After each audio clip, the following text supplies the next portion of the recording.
Puji Tuhan, Shalom, Assalamualaikum warahmatullahi wabarakatuh. Om Swastiwastu, Namo Buddhaya, salam kebajikan. Dan di sini kembali bersama dengan saya di channel Perianto Zamasi. Teman-teman, Bapak, Ibu, Saudara-saudari, pada kesempatan ini saya akan bagikan kepada kita semua bagaimana seorang Ustadz Suparman Abdul Karim ya dengan tegas mengatakan bahwa kalau selama ini kita melihat banyak terjadi yang namanya penolakan pembangunan gereja, bahkan gangguan-gangguan ibadah khususnya untuk kaum minoritas seperti Kristen, Katolik, Konghucu dan sebagainya, ada yang menjadi biang keroknya.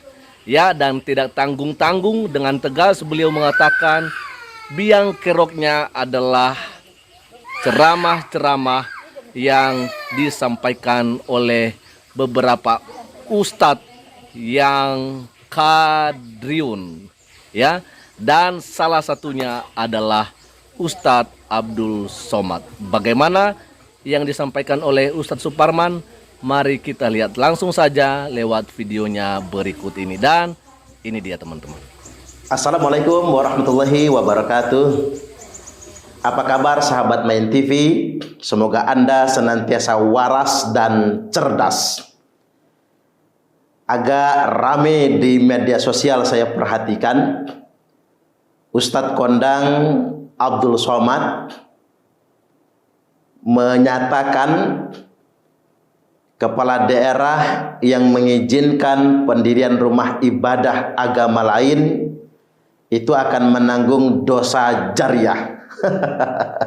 Luar biasa. Maaf, saya izin tertawa terlebih dahulu. Ini fatwa apa sih sebetulnya? Di satu sisi ini fatwa yang sangat menggelikan sekali, dan di sisi yang lain ini memprihatinkan karena ini wujud dari intoleransi.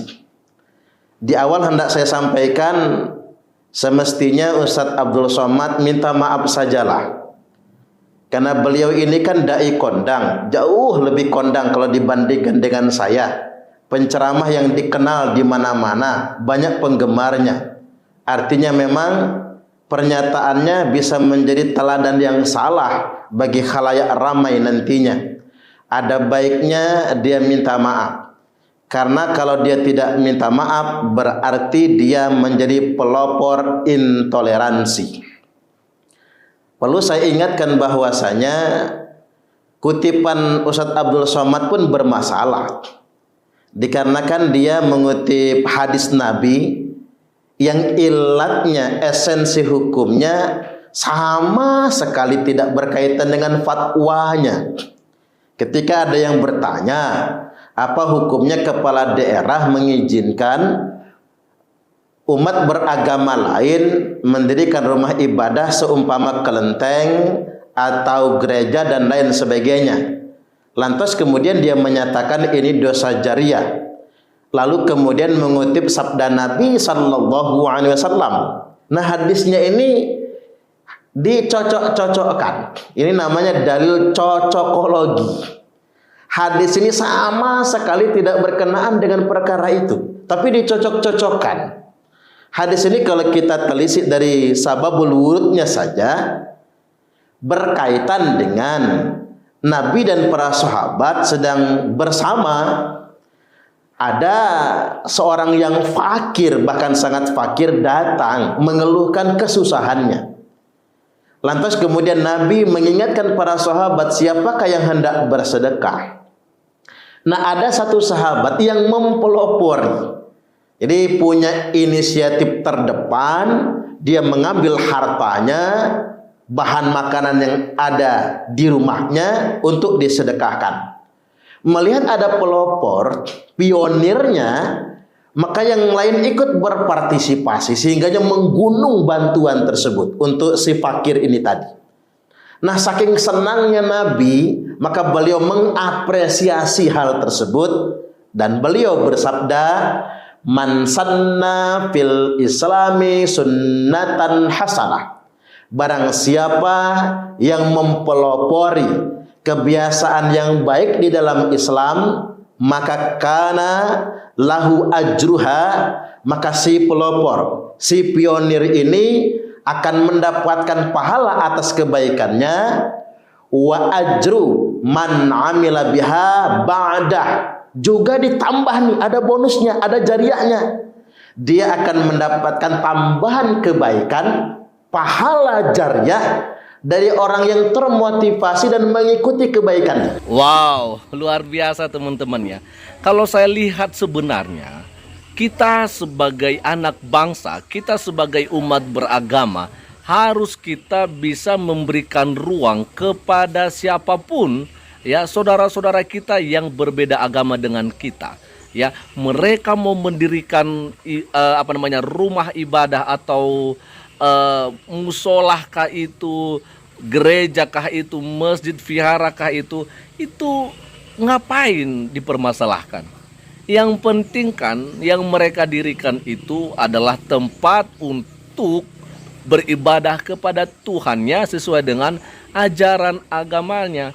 Sebenarnya di sini kalau kita mempunyai ya dan menggunakan otak pikiran kita, logika waras kita, maka tidak ada alasan buat kita untuk menolak ya gedung atau rumah ibadah yang berbeda agama dengan kita dibangun di dekat kita. Ya. Jadi artinya kita jangan sok-sok mayoritas gitu loh.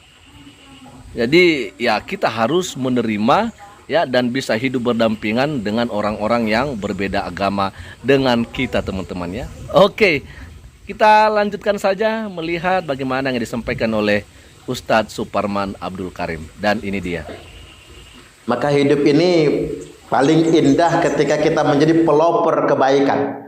Dari kebaikan yang kita pelopori, yang kita jalankan, yang kita sebarkan, orang ikut berbuat baik meniru kita. Maka kita akan mendapatkan pahala jariah yang terus mengalir tanpa mengurangi pahala orang-orang yang beramal tersebut. Nah kemudian yang dicocok-cocokkan oleh Ustadz Abdul Somad adalah kalimat berikutnya. Wa man sanna fil islami sunnatan sayyi'ah. Barang siapa yang memulai tradisi kebiasaan di dalam Islam, sunnatan sayyi'ah, kebiasaan yang buruk, mempelopori keburukan, maka kana alaihi wizruha, maka ditimpakan baginya dosanya, wa wizru man amila biha mim ba'dih, juga dia akan mendapatkan tambahan dosa dari orang-orang yang mengikuti perbuatan dosanya. Jadi menjadi pelopor keburukan, hati-hati loh. Menjadi pelopor keburukan tersebut berdampak pada dosa jariah. Dan dalam konteks ini justru mohon maaf betul Ustadz Abdul Somad malah menjadi pelopor intoleransi. Seandainya ada kepala daerah atau pejabat publik yang terinspirasi oleh fatwanya lalu bersikap intoleran kepada rakyatnya yang tidak beragama muslim atau non muslim yang hendak mendirikan rumah ibadah, bisa jadi ini jadi dosa jariah. Hati-hati dengan itu semua. Saya juga geli dengan cara beristidlal begini. Ini pakai cara-cara cocokologi. Makanya di sini kita semua jadi sadar bahwasanya kita semua mawas diri.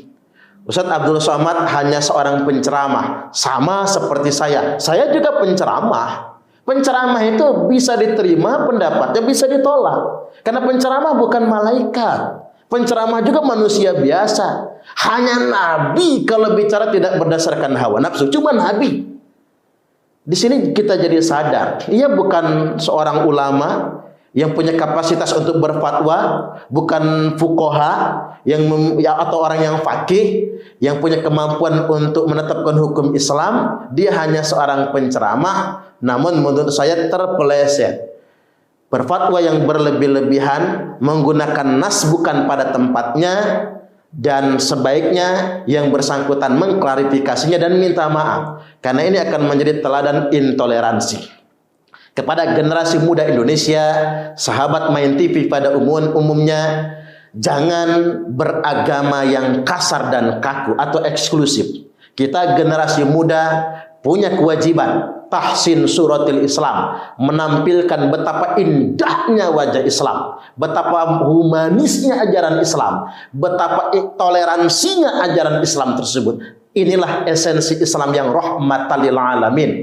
Alangkah besar pahala bagi kita semua kalau kita mempelopori Islam yang rahmatan lil alamin, Islam yang mengayomi, Islam yang toleran. Wa ma arsalnaka illa rahmatan lil alamin, dan tidaklah kami mengutus engkau Muhammad kecuali semata-mata agar menjadi rahmat bagi sekalian alam. Yuk kita jadi pelopor Islam yang rahmatan lil alamin, Islam yang lemah lembut, yang humanis, yang bersahabat, yang mengayomi ketika mayoritas, yang tahu diri ketika minoritas. Itulah Islam yang sesungguhnya. Innallaha jamilun yuhibbul jamal. Sesungguhnya Allah itu indah dan Allah suka dengan yang indah-indah. Tegasnya, yuk kita menjadi pelopor Islam yang sesungguhnya, Islam yang rahmatan lil alamin. Jangan menjadi pelopor yang intoleran. Semoga bermanfaat. Jaya terus Main TV. Wallahul muwaffiq ila aqwamit thariq. Wassalamualaikum warahmatullahi wabarakatuh. Oke teman-teman, jadi sekian saja dulu yang bisa saya bagikan kepada kita semua pada saat kesempatan malam hari ini. Semoga apa yang kita dengarkan dari videonya Pak Ustadz Suparman Abdul Karim boleh memberikan kita pencerahan yang baru ya, dan tentunya harapan kita adalah bahwa mari kita menjaga toleransi ya antara satu dengan yang lain. Mari kita memupuk yang namanya rasa persaudaraan ya, sekalipun kita berbeda agama ya, sekalipun kita berbeda suku, bahasa dan ras apapun itu teman-teman, tetapi karena kita ada tinggal hidup di Indonesia, di NKRI ini, maka kita harus bisa menerima saudara-saudara yang berbeda agama dengan kita. Ya, sekian saja. Selamat malam. Tuhan Yesus memberkati kita semua. Shalom. Assalamualaikum warahmatullahi wabarakatuh. Om Swastiastu, Namo Buddhaya, salam kebajikan. NKRI harga mati.